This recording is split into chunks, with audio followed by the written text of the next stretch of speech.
Hi everyone, I'm your host, Lee-Davies. I'm a filmmaker, entrepreneur, conservationist, and impact investor. And welcome to our Future Nature podcast. We aim to empower you with the insights and knowledge to navigate the increasingly complex landscape of tomorrow. So brace yourselves as we go on an exhilarating podcast adventure and dive deep into what it truly means to be human in the 21st century. We'll explore the critical issues of climate change, artificial intelligence, biohacking, and longevity, as well as other emerging threats to humanity. And we'll be interviewing the leading change makers, thought leaders, and entrepreneurs from around the world. Welcome to Our Future Nature. Let's get on with today's episode. Hi everyone, I'm your host, Lee-Davies, and this is Our Future Nature. Today, my guest is Maryam Pasha.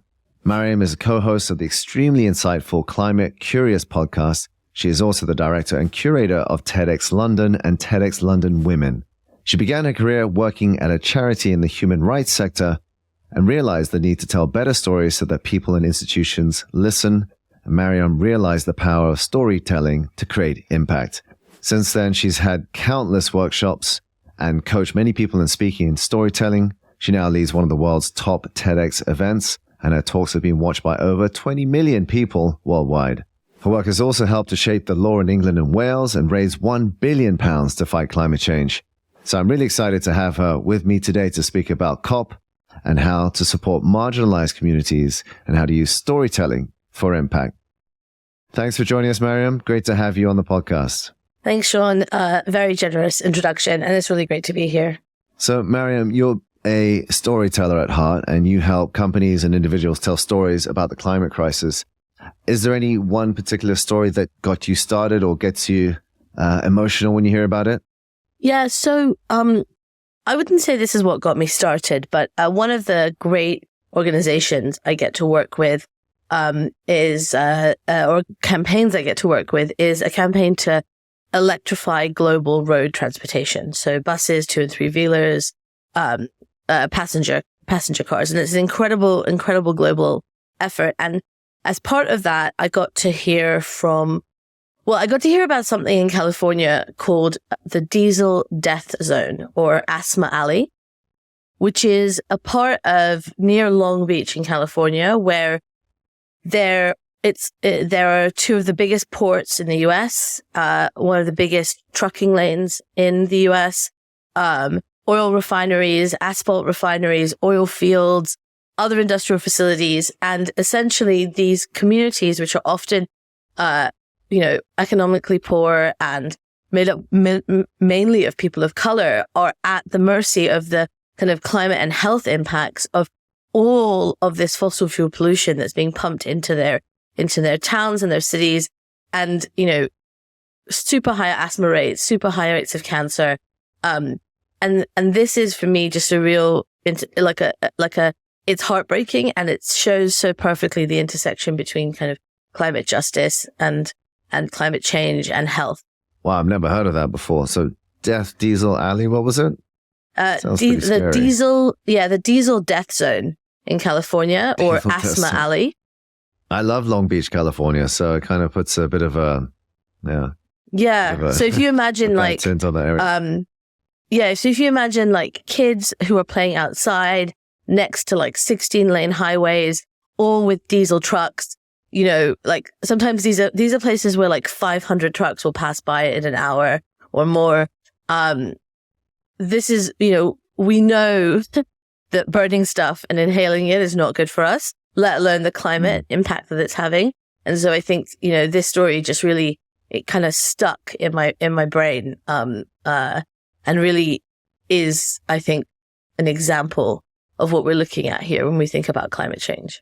Yeah, more and more studies are coming out every year about not only the impact of climate change, but the impact on our health, of air pollution being one of the worst contributors to a whole host of issues. Having spent a lot of time in Asia and China, I know all about living in dirty air. And some days when you just can't see a few hundred meters in front of you, it really knocks you for six. You don't feel straight. You don't feel like you're operating normally. No. Because you're inhaling all these particulates. I mean, I live in London, so I live in like the 99th most polluted, like 99th percentile most polluted part of the city. I just came back from Seattle that is dealing with, unseasonable wildfires. I was there for a week. You could barely go outside. This is, it's one of those things where I think we have spent a lot of time disconnecting these things. And health, air quality, climate, environment, etc., inequality. And actually all these things are very, very interconnected.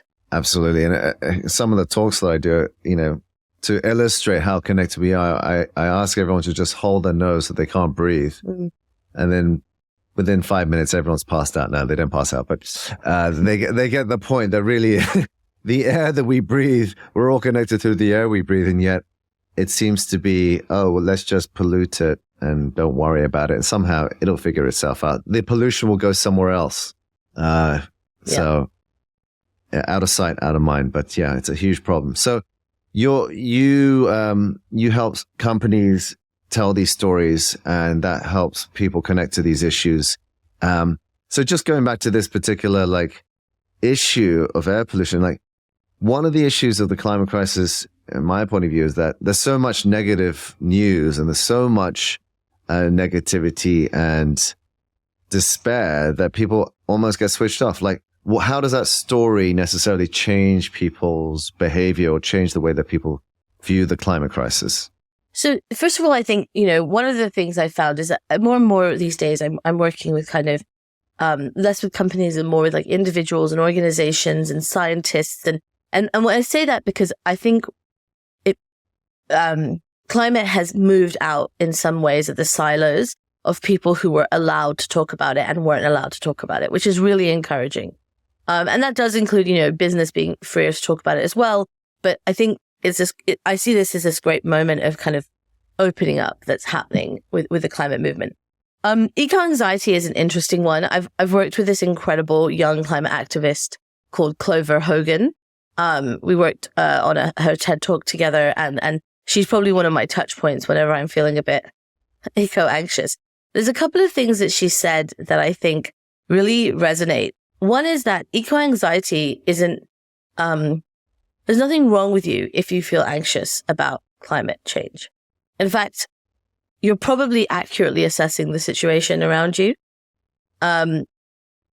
What's negative is not that you have kind of clocked or realize or feel that this is a serious problem, because it is. It's what you do from there and how you can turn that from something that is maybe paralyzing and overwhelming and isolating into something that helps you feel, something that motivates you to find a place to act. And I think that's really what it is so that and I've heard this from activists. I've heard this from, we worked with this great speaker a few months ago called Felix Wright, who works on, local renewable energy. And he talks about how the best way to overcome these feelings is to work together, is to feel part of a community and to feel a sense of belonging. And when I've talked to activists who are part of let's say XR or other movements, it's really the sense of community that helps people overcome those feelings of eco-anxiety. And I would say that, in a way, the Climate Curious podcast has been my way of feeling like I'm doing something, feeling more, having a bit of a sense of agency. That's right. The activism and doing something is almost like the medicine, the antidote to the overwhelming sense of, despair. Our Future Nature is brought to you today by Authentic Gallery. Authentic Gallery makes buying and collecting stunning and impactful art easy, with a high percentage of proceeds going towards our vetted partner charities. If you want to buy art and contribute to an impactful cause, well, check out Authentic Gallery. That's spelled AWETHENTIC gallery.com. As a special treat to my listeners, you can use the discount code OFNPOD. That's OFNPOD to get a 10% discount off all of my limited edition prints. So check out Authentic Gallery and start browsing now. Thanks very much. Would you consider yourself a Generation Z or a millennial? Because this eco-anxiety seems to be more prevalent in the Gen Z, to a certain extent millennial, but I don't know what you, who do you associate yourself with? Yeah, I'm like, people don't believe that you're a millennial. And yeah, is more prevalent. But I think that what I've realized is that we all deal with this feeling differently, depending on the experience we've had in the world around us. And I think on average, millennials grew up at a time when there was this message of like, we can fix these things, like we can do, it's possible. Technology is so amazing. I think, Gen Xers are like this as well. Like technology will be the solution. And I think that Gen Z and younger are a bit less willing to put their faith in like techno-utopian solutions and actually probably have a bit better sense of like the future that we're fighting for, I think.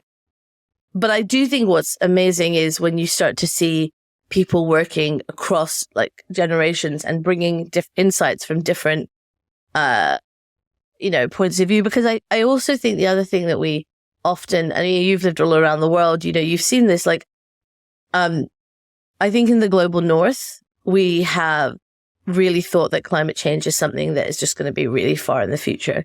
And I think we're just starting to wake up to the fact that no, it's here, it's happening, it's not going to be like a bomb going off. It is slow changes. It is things like, someone said to me, this is going to be the coolest summer of your life. And that made me feel extremely anxious. Right? So, but when you have those realizations, you can choose to either feel overwhelmed and also, there are loads of people in this world who they don't have the privilege to worry about this stuff. They're worrying about how to pay their energy bills this winter. They're worrying about the fact that they can't feed their families. They're worrying about really immediate consequences, really immediate problems. And even though some of those problems are caused by climate change or by fossil fuels specifically, those of us who have the privilege to worry about the long term, I think also have like the responsibility to act. Yeah, absolutely. And it's almost ironic that COVID was meant to be the great reset and a chance to start afresh. And yet here we are with more investment going into fossil fuels than ever before because of the energy crisis. And I think Wall Street made, 13 billion, billions of dollars this year on investing in fossil fuels. So it's almost like we're going in exactly the wrong direction than we should be. I was going to say the best analogy I heard about COVID, which I think is also true for the climate crisis. Everyone said, "Oh, we're in the same boat. We're all in the same boat." Not in the same boat. We're all in the same sea, but we all have different sized boats. And some of us, our boats are a lot bigger and they can withstand a lot more. And some of us are clinging onto a life raft. And I think it's the same with climate change. So would you rather be on a super yacht confiscated by, a Russian oligarch super yacht, or would you rather be on a skiff?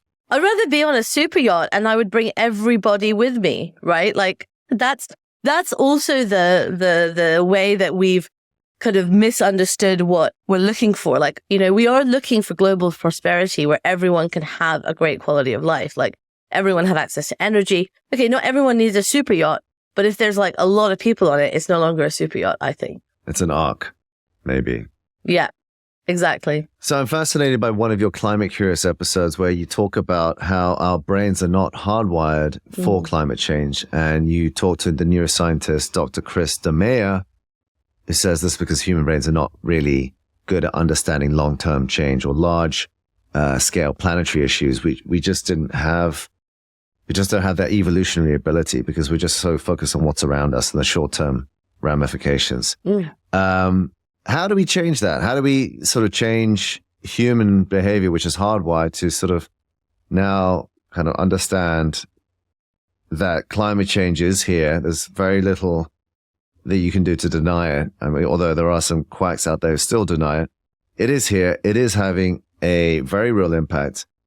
And yet we seem to see the world carry on as normal. I mean, how do we get people out of this lethargy, if you like?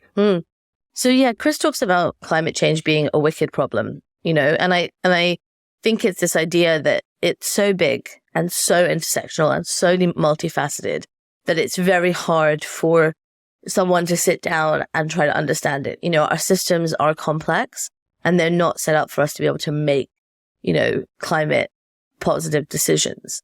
But I would say there's two ways that my thinking has changed about what our role is. So I don't think our role is to get people to care about climate change. I think our role, and I take this from a speaker we've worked with called Angela Francis, who's an economist for WWF. And she talks about how our role is not to convince people to care about climate change.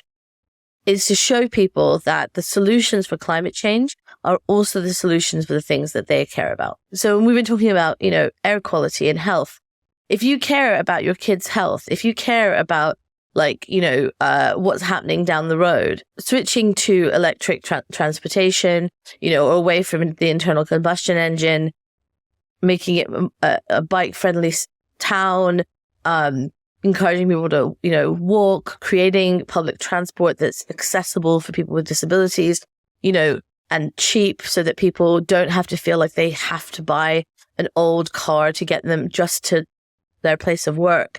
These solutions meet all of the needs that people might have, the things that they're concerned about, but they also happen to be solutions that help us fight climate change.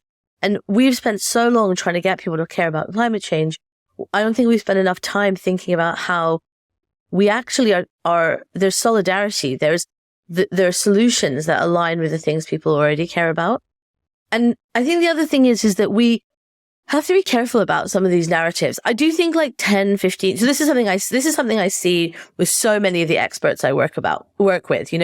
They have spent the last 20 years fighting to convince people that climate change is real. And it was a difficult fight. I can't imagine doing this work 20 years ago when you really were coming up against climate deniers all the time, right? But the thing that a lot of these experts that I work with have to internalize is that they won. They succeeded in convincing people climate change is real. I mean, look at the US, even look at China. And, these are massive countries who are acknowledging that climate change is real, and whether doing it fast enough or not is up for conversation, are making big moves when it comes to the climate. So the question isn't anymore, do we convince people that climate change is real or not? The question is, how do we get people to act faster and at scale? And it's something I've heard from many people I've worked with. In this fight, winning slowly is losing. So that's the battle that we're up against right now. It's not changing people's minds or getting them to see the scale of this problem.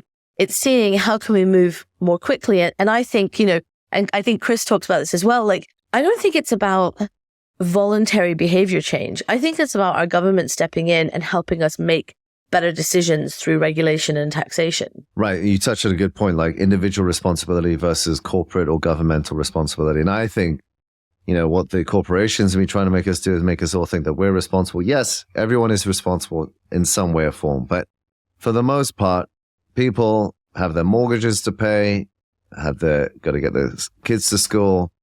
And we just don't have the time to be thinking, is this the more climate friendly thing to do, or is that the less positive thing to do? We need the government to legislate and to tell us what should be done and what shouldn't be done. The problem is we elect those governments, so it's a circular kind of loop there. Can we elect the right governments quick enough? I mean, let's not talk about the British government right now. Let's not. If the people don't, at the end of the day, are we willing to pay more for more climate positive choices and have less convenience? Isn't that what it boils down to? Yes and no. For some things, sure. There are some things like hard to abate sectors like aviation fuel, cement, steel, which are expensive. And so, if you think about building new houses or travel, etc., there's Bill Gates talks about a green premium on those kinds of commodities. Yes, those things cost more.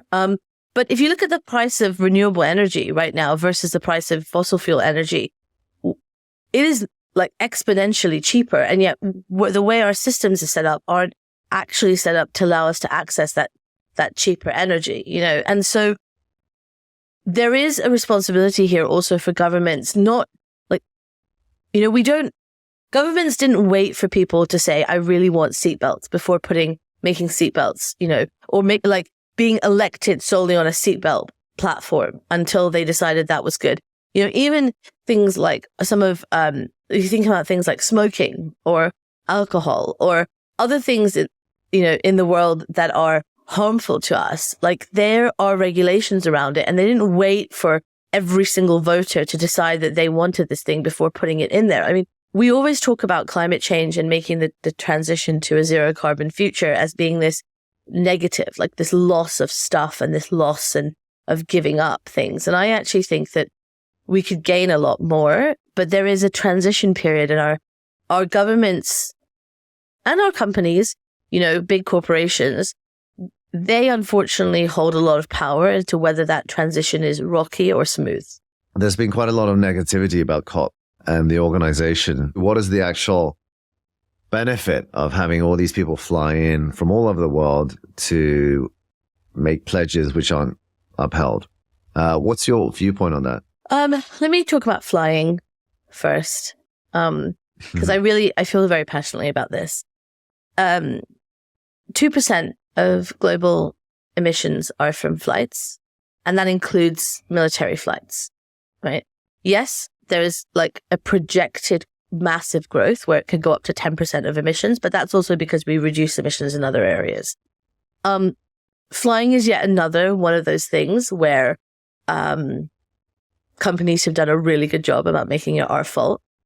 I think that travel, and I don't mean travel like going and sitting on a beach in Mallorca. I mean like travel where you are meeting people who are not like you and seeing the world is probably one of the very few things that makes us care about the planet and care about people halfway around the world.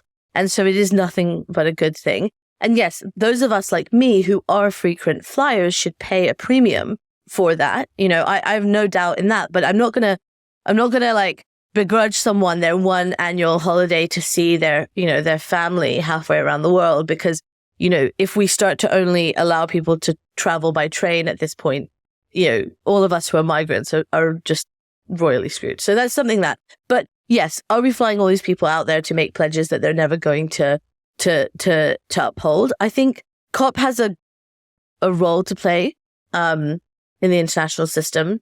A policy analyst I work with said, COP is the lowest common denominator. It doesn't set the ceiling, it sets the floor. And if we sit around thinking it's going to be setting our ambition and being like the most we can hope for as an international community, we're going to be sorely disappointed. So I think that COP has a role to play. I think whether it is like the official things that come out of the negotiations or whether it is all the community that comes together to talk to one another, where it is hosted, I mean, I think this is a complicated one. I'm from the Middle East.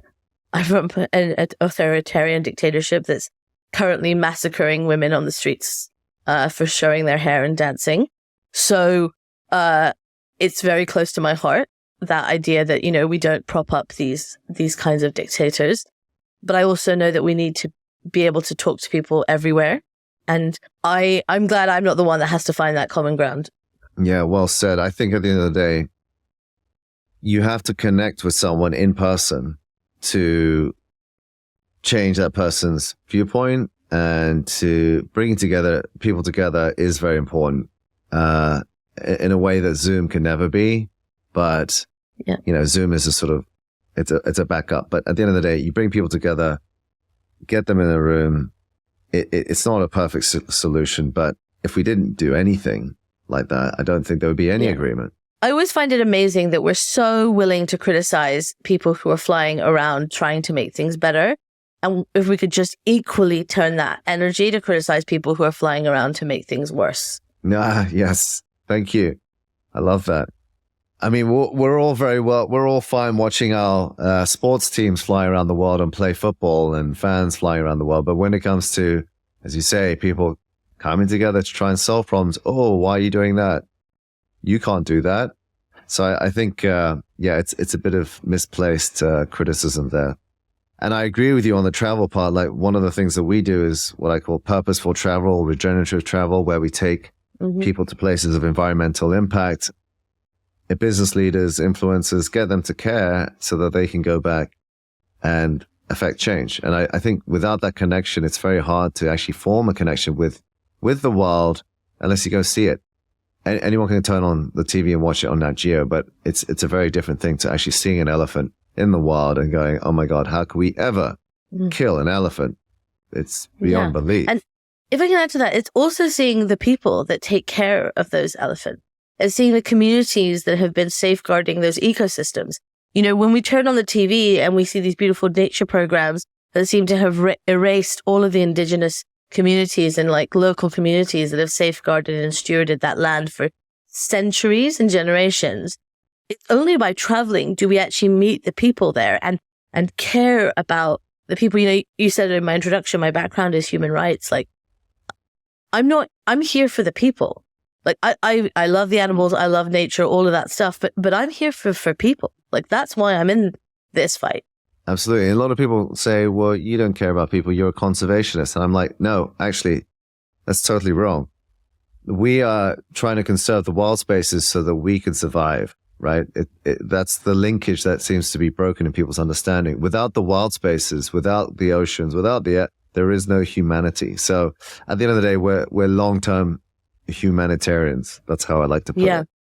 I mean, if you look at land that's under indigenous control, let's say, like around the world, I've got to work with this incredible organization called the Tenure Facility. You know, they've shown through like long-term research that land that's under indigenous control is more likely to preserve and enhance its carbon sinks than any other, like land under any other control. And so, you know, like so you are conserving the world, right? Like we're conserving the world's lungs, we're conserving the world's natural carbon sinks. Like it's all interconnected. Absolutely. And again, going back to this, you know, the idea of the air that we breathe, but we're poisoning it on a daily basis. And to think that that poison can just evaporate and just disappear is a fallacy. So it's about bringing this back to the forefront of our, you know, how we design systems. And again, we have to get rid of fossil fuels. You know, we're talking about COP and international mechanisms, and I totally understand people's skepticism around those mechanisms. We've seen them kind of let us down and fail us, but we also don't talk about the wins. So if we think about, you know, like 20, 25 years ago, the world came together around like hydrofluorocarbons, you know, CFCs and HFCs, because we realized that they were super pollutants and they were literally ripping a hole in our ozone layer. And like, we don't talk about the fact that the world came together and came up with the Montreal Protocol and and the Kigali Protocol. And like literally we removed those poisonous kind of gases from our everyday consumer products and we healed something. You know, we can do this. Yeah. We have examples of doing it. We're so let down, I think, that it's easy to focus on the negatives. But there are examples of us being able to do this as humanity as well. Iran has its own huge issues in the environment. I think about 13 million liters of poor or low quality fuel, what they call mazout, is delivered to Iranian power plants daily. The concentration of sulfur in mazout is 3.5%, is 3.5%, which is way above the legal limit. And sulfur is especially harmful for pregnant women and children. So again, women suffering the brunt of the climate crisis here. I know you've touched upon this in an upcoming episode, but is there anything you want to touch upon here with specific reference to Iran? You know, lots of places in the world, and Iran is like a really good example of this, face a brain drain. You know, they faced individuals in that country who are super well educated leaving for, you know, to be able to have like prosperous lives outside of those countries that are really repressive. And one of the things that loads of places in the world need is they need expertise. You know, they need experts who can help lead these transitions off fossil fuels. They need experts who can think about how we shut down these oil refineries and how we transition and install, you know, a whole new grid. One of the things is that, you know, Iran still faces the highest brain drain of any country in the world, but we see this everywhere. And, you know, the global skilling up that's needed to be able to make the transition that we need is something that people are just starting to talk about. But I think, Iran is a great example of that. And outside of Iran, I mean, just in general, we see that, climate issues affect women more in marginalized countries. There's evidence to show that, higher temperatures lead to more domestic violence and more crime. And women have to go further to get water. All these kinds of issues that people don't necessarily think about, where the burden falls on women in marginalized communities. So I don't know if there's something you can speak to that. Yeah. So, we had this great speaker who spoke at TEDxLondon Women earlier this year, and we've just recorded an episode with her. Her name is Faith Mwangi-Powell. She's the CEO of Girls Not Brides, the global partnership to end child marriage. I think that her work really highlights exactly the crux of what we're talking about when we say that climate change disproportionately falls on women and girls. So, we globally, up until very recently, we were seeing a global decrease in the number of girls married off under the age of 18. Because of this triple threat of climate, COVID, and conflict, we're seeing that child marriage is increasing in all of the regions where in the past there'd been real progress made. When you have areas of the world facing floods and famine and drought, it becomes very difficult for families to feed, or even, especially if they're farmers, to raise like the income they need to feed and educate their children. And so what ends up happening is girls get taken out of education, and they are either put to work or they're married off, because it's actually seen as sometimes a safer route for the girls or even for those families. And so what it does, in addition to, totally destroying the childhood and the future of these girls, is that it also impacts the outcomes of those whole communities, because we know that when women are more educated, there are better health outcomes, there are better economic outcomes, there are better life outcomes. So this is a very specific example, but I think it speaks to the wider point of how in communities when all around the world women and girls are often marginalized, climate change is a threat multiplier, right? It's it amplifies the impact on these more vulnerable people in our society. Yeah, and the conservation work that we do, we often find that women are far better conservationists, at least in the local communities, great at protecting the remaining biodiversity. And that's definitely something that we definitely support. And as you say, it all boils down to education and empowering the females to protect what's left. What do you think are the best ways forward to support and protect women? Is it more education? Is it more money? Is it more awareness? Is it a combination of all those things? Yeah, I don't think there's one singular solution. Faith does say that there's no silver bullet for child marriage, but education comes damn close. And I do think that education is an incredibly powerful tool. Girls' education is actually cited by Project Drawdown as one of their solutions to climate change. So it is incredibly important. But when I think about what we can do, I really think there's two things here. And you kind of touched on it too. One is to listen and, create positions of leadership that women are, it's not about letting women in. It's about realizing that in all decision making, in all places where power is currently held, women need to be leading. They need to be seen as equal and their voice and as important. For example, and so the other speaker we had in our live event, Dr. Amira Sawas, she talked about how they analyzed the number of UN climate negotiators that were women 10 years ago, and it was 11%. They looked at it again last year, and it was 14%. That's like barely a move. That's the margin of error, right? So there are things we can do around representation and inclusion that are really easy. I think the other thing, if I can say this, is fund them. Fund and support with money women-led organizations all around the world, not just in the global north, but everywhere, because there are great projects being led by women that, just don't have access to the same resources. And I think it's such an easy win. There are so few easy wins out there that this one just seems so obvious. So there's finance, perhaps there's some other ones like climate adaptation, and the big elephant in the room, making big oil go bust. I think that's one of the themes from your current podcast.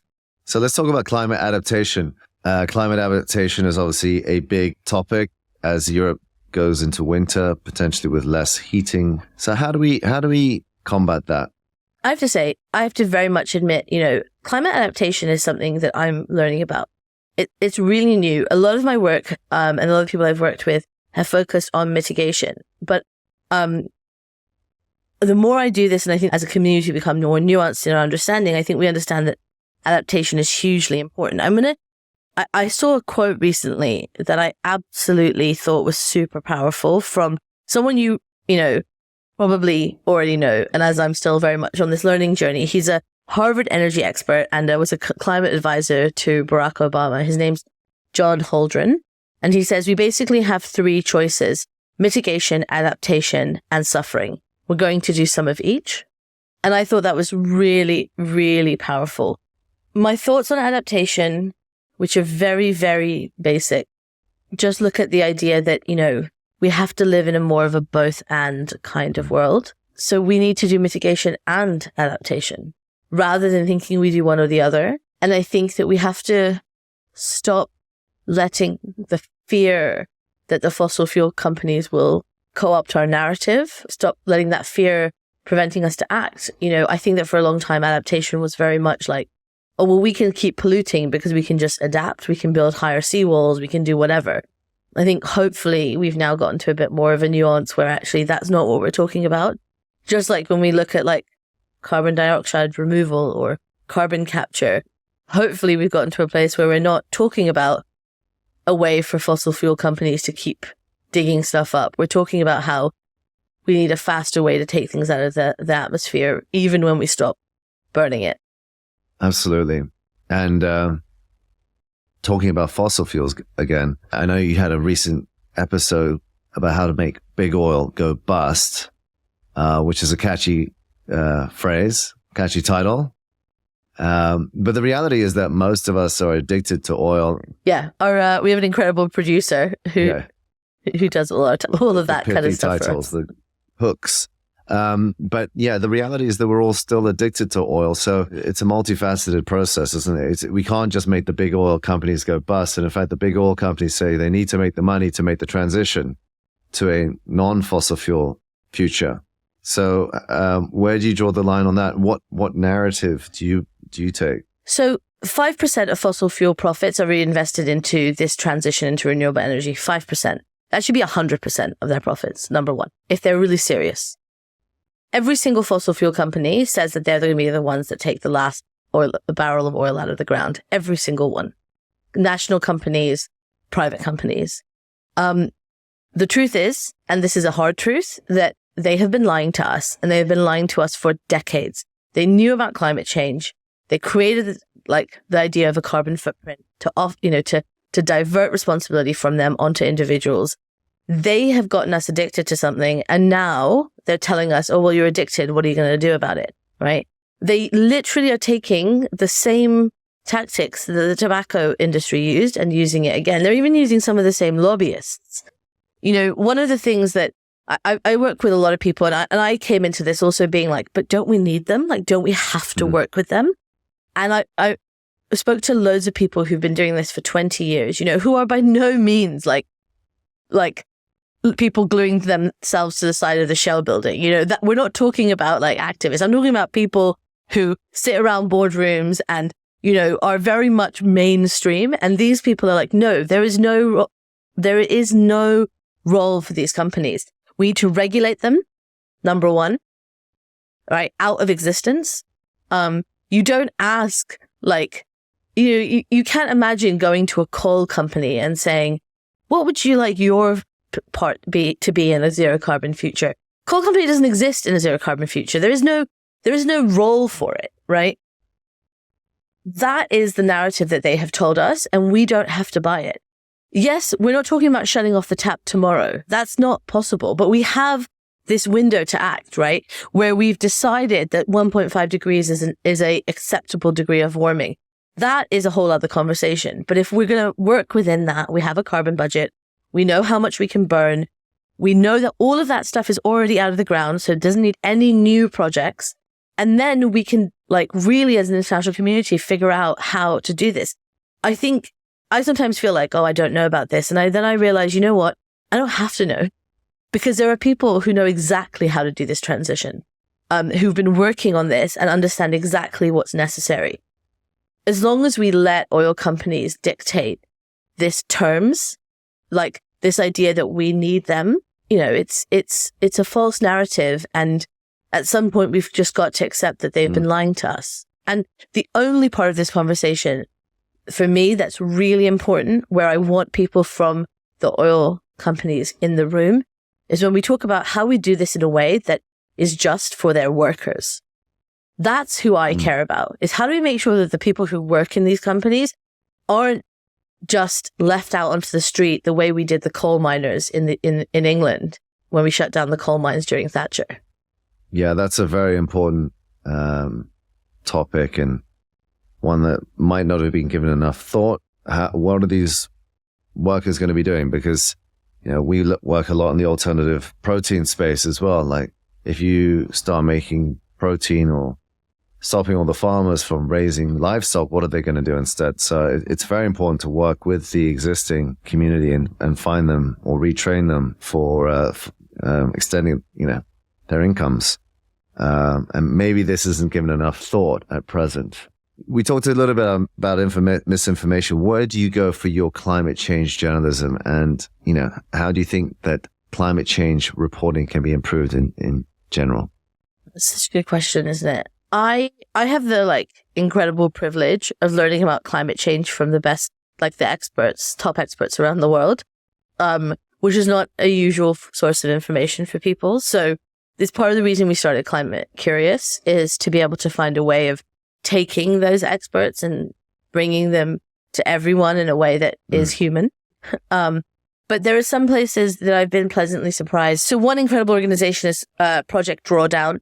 You know, they are not a news organization, but they have great information and they've done a really good job of making it very accessible. And they've got podcasts and newsletters and articles. The Slow Factory often has some really great stuff on social media that can lead you to great resources. But I would say the New York Times has done decent reporting on this, and particularly, you know, has done some great infographics and interactive articles to break down some of the UN reports. And very surprisingly, I would say that Sky News actually has made climate a real focus. And I mean, if your listeners have not already figured it out, I'm obviously someone who's kind of left of center, majorly left of center in my politics. Sky News is not normally where I go to get my news, but I would say that they have done an excellent job of communicating climate to a much, much broader audience. And not done it in a way that involves putting feeling like this false equivalency of let's put a climate denier on with a climate, scientist, but actually digging into the issues in depth. Do you think that climate content will ever be embedded in mainstream entertainment? I mean, we saw the great movie Don't Look Up, but maybe that's a one-off. It's definitely not a one-off. So we had the great opportunity to interview Emma Stewart. She's Netflix's new sustainability officer. That for me is super awesome. So what does Netflix have to do with this, sustainability? And essentially she is there because there is so much demand from creators to embed climate change narratives into their fiction and non-fiction content that they wanted to have a climate scientist on staff to help make sure it was done well. So I actually think there's going to be a real blossoming of mainstream entertainment that talks about climate in a way that's accessible and just shows us what the world could be like. Fascinating. I hope you're right. And looking forward to that. Just a little bit about Western media bias. We saw that a third of Pakistan or more was underwater this summer due to an unseasonable or rampant monsoon. And it was hardly reported in the Western media. Yeah. How do we rectify that? Look at Nigeria right now. I mean, there's countless other examples. Those, just a few. I guess the space in Western media for those kinds of issues is very small. So I guess it's about widening that attention, non-Western crises. And I think there's definitely room for improvement in that area. Oh, yeah. I think that's true across the board. I think that is just something that we see, the way that our news has developed into this kind of 24-hour news cycles, where it's, always it's whatever is most traumatic and horrific is the headline, and we get bored very quickly. That is unfortunately what we've seen for decades. I think what's awesome though is that mainstream news media can lose its attention span quickly, but there's so much actually great. Like, as much as there is horrific stuff online, there's also great stuff online that allows you to, if you want, create your own custom news feed.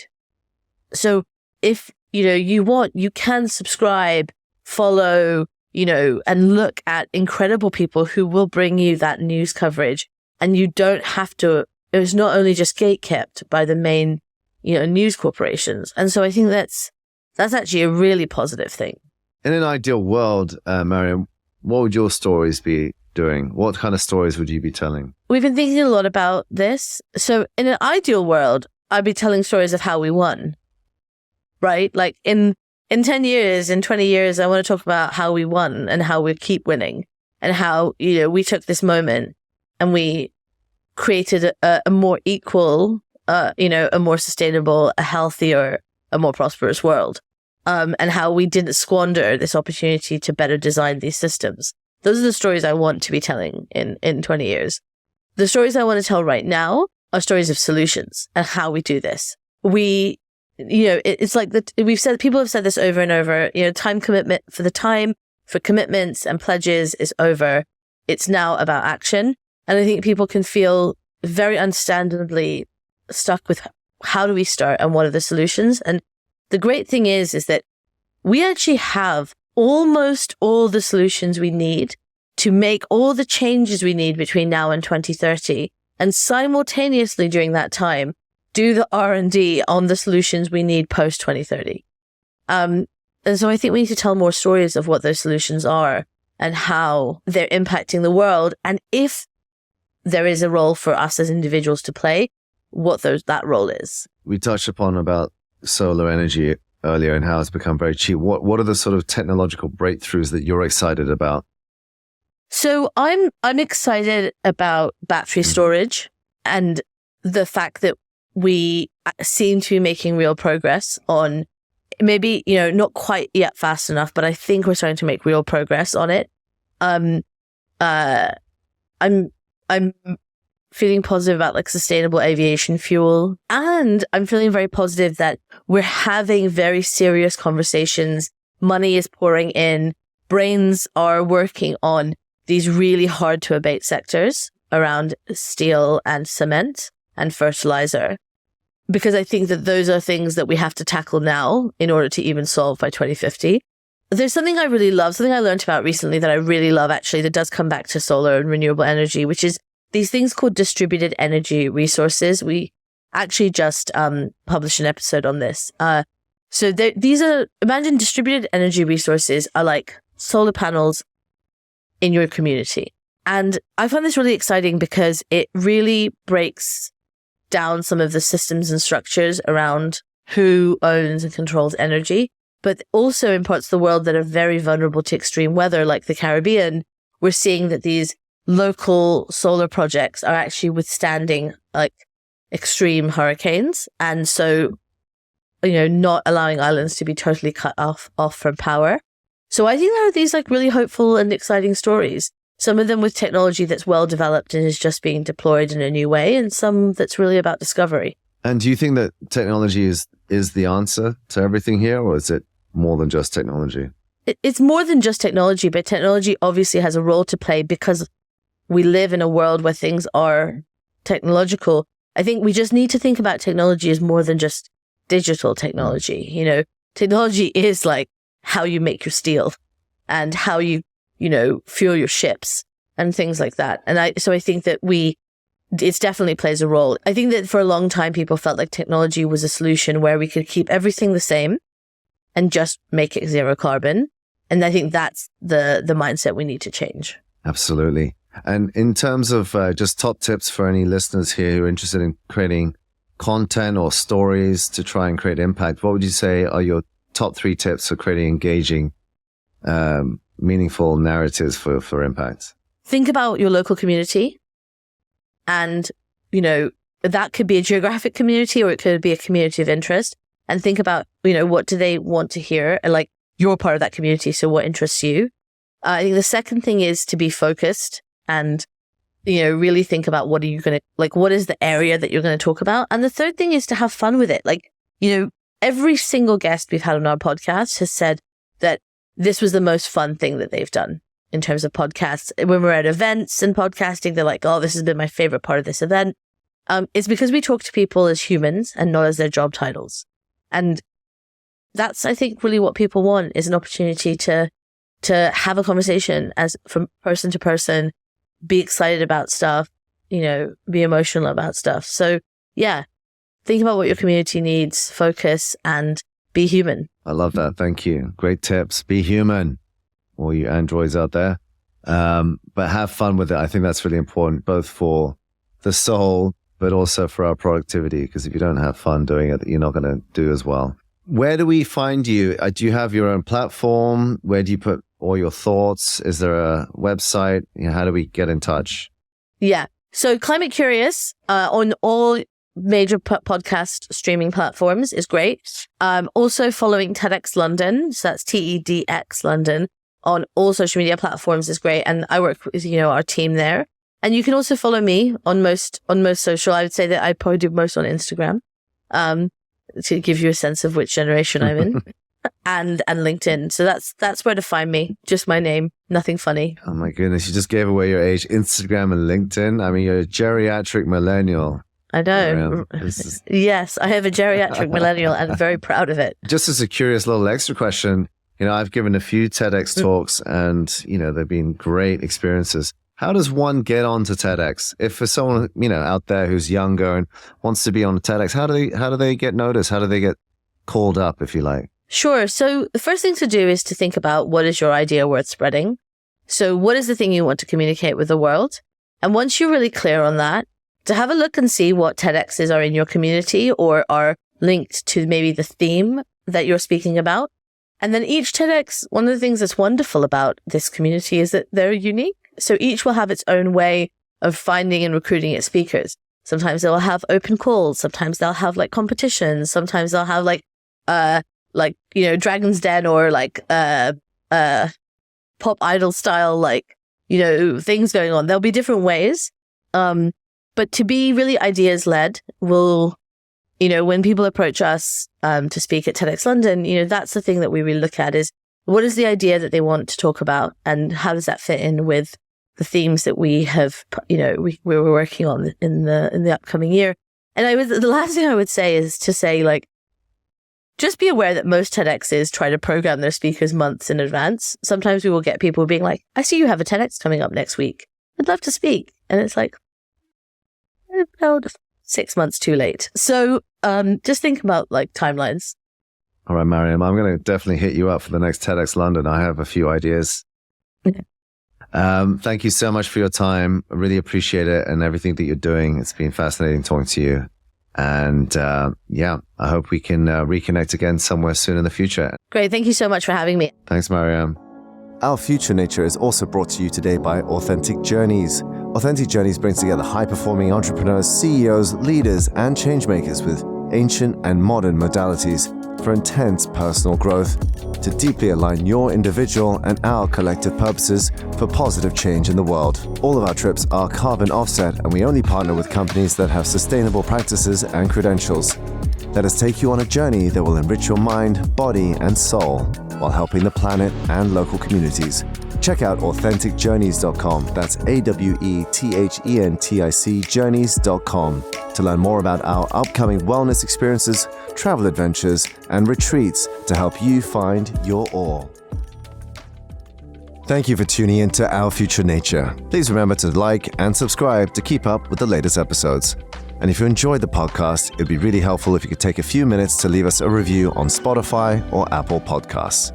Please also follow us on Instagram and Threads at Our Future Nature Pod for behind the scenes and additional resources, or on X at OFN_podcast. That's OFN_podcast. You can find our social media pages on the podcast episode description. You can also follow me at Sean Lee-Davies if you want to be updated on the work that I do in green entrepreneurship, advocacy, and conservation. And finally, Our Future Nature is powered by the team at Authentic Studio. Thanks everyone, and see you next time.